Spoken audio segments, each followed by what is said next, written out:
We're going to take a look at 3 variations on lying tricep extensions. So you're going to be straightening your arm in all of these, but we're going to change things just slightly. The first one, notice we've got the arms all the way down into position number 9. Now, that means the pulleys are close together, and you're going to start by grabbing them and keeping your arm bent right after you grab the handle. We've got the handle adjusted to where it's in the longest setting with the D-ring, and just bring the arms right in by your sides. Now, you're not going to be able to point your arm toward your hips because when you straighten out, this cable or rope is going to come down and probably hit your shoulder, given that the pulleys are so narrow. So I'm going to have you angle just enough that when you straighten all the way out, the rope and the handle touch your arm, but they don't scrape on it or try to go past your arm. So that's going to choose your bottom position for you right there.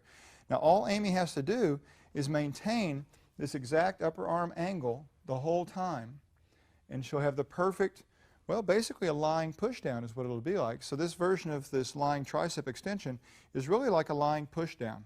So there's version number 1. Version number 2, I'm going to have her simply bring her arms to straight up, and then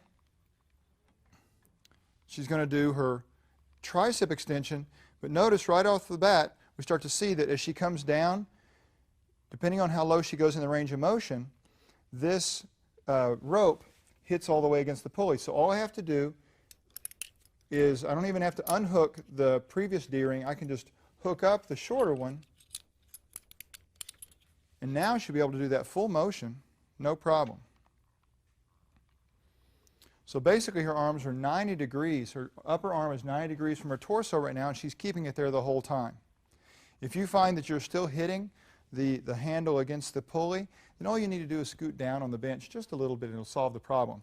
Now there is a version that's halfway in between that we could do, where instead of being 90 degrees, instead of being slightly angled away from the torso, she could come at about 45 or so and then hold that position. So really, these are all very similar exercises to a push down or a tricep extension. We're just determining a new starting position in which the upper arm is angled relative to the torso, either 90, about 45, or about 10 degrees from the torso, which would be almost like your regular push down.